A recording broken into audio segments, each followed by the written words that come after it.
बिस्मिल्लाहिर्रहमानिर्रहीम। अस्सलाम वालेकुम viewers, welcome back to my channel Flavory Food. आजकल सर्दियों का मौसम है, मौसम बदल रहा है और बारिशें भी नहीं हो रही। तो ऐसे मौसम में खास तौर पे जो गले के मसाइल हैं जैसे नज़ला, ज़ुकाम, खांसी, ये बढ़ते जा रहे हैं। तो आज मैं आपको ऐसी एक रेमेडी बताऊंगी, ऐसी हर्बल टी बनाना बताऊंगी जो कि घर के जो भी इंग्रेडिएंट्स हैं उससे बनेगी और इसमें जो भी इंग्रेडिएंट्स डल रहे हैं वो इतने फ़ायदेमंद हैं और जिससे आपके गले को फ़ौरन आराम आएगा। इसके अलावा जो आजकल कोरोना जैसे मसाइल दोबारा से बढ़ रहे हैं तो आप इस चाय को ज़रूर इस्तेमाल करें क्योंकि ये आपकी इम्यूनिटी सिस्टम को भी बूस्ट करती है। तो सबसे पहले मैं आपको इसके इंग्रेडिएंट्स बता देती हूँ और साथ साथ उनके फ़ायदे भी बताती हूँ कि क्यों ये इंग्रेडिएंट्स इस चाय में आपने इस्तेमाल करने हैं। ये चाय मैं तकरीबन 2 से 3 कप जो है वो बना रही हूँ, तो उसके हिसाब से मैंने इंग्रेडिएंट्स लिए हैं और अगर आपने ज़्यादा बनानी है तो आप उस हिसाब से उसकी क्वांटिटी को डबल कर लें। तो फ़िलहाल तो मैं आपको 2 से 3 कप के लिए बता रही हूँ। तो सबसे पहले जो इसमें मैंने लिया है 2 टुकड़े मैंने दालचीनी के लिए हैं। दालचीनी जो है ये भी गले को आराम देती है। जैसे आपके गले में खराश हो तो आप दालचीनी का इस्तेमाल ज़रूर करें। इसके अलावा ये वेट लॉस के लिए भी इसका बहुत फ़ायदे हैं और सबसे ये जो है ब्रेन फंक्शन को बूस्ट करती है। तो इस सबसे पहले इंग्रेडिएंट इसमें मैं डाल रही हूँ दालचीनी। दूसरा इसमें मैं डाल रही हूँ ये अदरक। अदरक जो है ये आपके रेस्पिरेटरी जो प्रॉब्लम्स होते हैं, जो सांस के मसाइल होते हैं, इसको ये बहुत हद तक जो है वो हल करती है। तो अदरक जो है इसका दूसरा इंग्रेडिएंट है और ये तकरीबन मैंने ½ इंच जो है वो अदरक का टुकड़ा लिया था और इसको मैंने इस तरह छोटे जो है बारीक टुकड़ों में काट लिया। बस हमने इसको बॉईल ही करना है।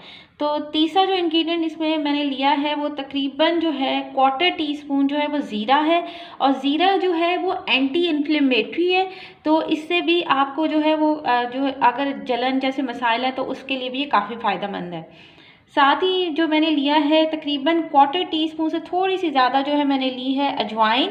और अजवाइन बेहतरीन है, ऐसे मौसम में आपको इसका ज़रूर इस्तेमाल करना चाहिए। ये भी एंटी बैक्टीरियल है और ये ख़ास तौर पे खांसी को रोकती है और जो जिनको सांस लेने में प्रॉब्लम होता है तो इसका इस्तेमाल करें, चाय में ज़रूर डालें तो उनको सांस के मसाइल को भी हल करती है।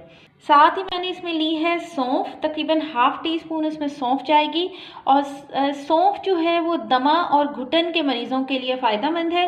तो आप चाय में, अगर आप दमा के मरीज़ हैं तो आप चाय में सौंफ जो है थोड़ी सी ज़रूर इस्तेमाल करें। इसके अलावा ये ब्लड प्रेशर को भी कंट्रोल करती है, तो इससे आपके दूसरे मसाइल भी हल हो सकते हैं। साथ मैंने ली है मुलट्ठी। जो मुलट्ठी है वो आपके रेस्पिरेटरी ट्रैक को क्लियर करती है और ये आपके इम्यूनिटी सिस्टम को बूस्ट करती है। तो चले आए बनाना इसको शुरू करते हैं चाय को। इसके अंदर मैंने पैन के अंदर 2 कप पानी डाला है और बाकी जितने भी मैंने आपको ड्राई इंग्रेडिएंट्स बताए थे वो मैंने इसके अंदर डाल दिए और अब इसको इतना जो है इतनी देर मैं पकाऊंगी कि सिर्फ ये जो पानी है वो तकरीबन आधा रह जाए।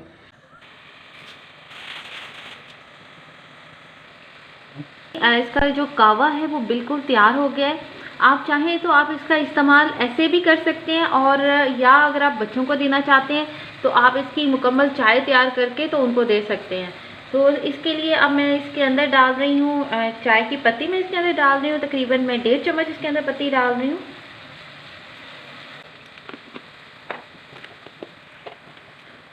बस इसके अंदर अब आपने दूध डाल लेना है हस्बे ज़रूरत, ताकि जो है वो चाय हमारी तैयार हो जाए और इसको आप थोड़ी देर के लिए दम पे पका लें। और चीनी आप अपने हिसाब से इसके अंदर ऐड करेंगे या आप चीनी इस्तेमाल नहीं करना चाहते तो आप जब चाय तैयार हो जाए तो आप उसके अंदर जो है वो शहद भी इस्तेमाल कर सकते हैं या आप ब्राउन शुगर इस्तेमाल कर सकते हैं। बिल्कुल 1 चुटकी मैं इसमें नमक डाल रही हूँ। ये भी नमक भी जो है वो भी गले को इसमें चाय के अंदर डला हो तो काफ़ी आराम देता है। और बस अब थोड़ी देर में हमारी चाय तैयार हो जाती है, फिर मैं आपको ये सर्व करके दिखाती हूँ।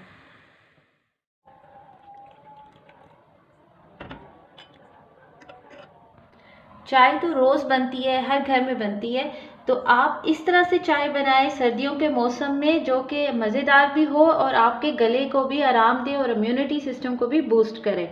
इसको ट्राई करें, मुझे उम्मीद है कि ये आपके लिए बहुत मुफीद साबित होगी। और अगर आपको ये रेसिपी अच्छी लगे तो इसको लाइक करें, शेयर करें और मेरे चैनल को सब्सक्राइब कर दें। अपनी दुआओं में याद रखें। Take care. अल्लाह हाफिज़।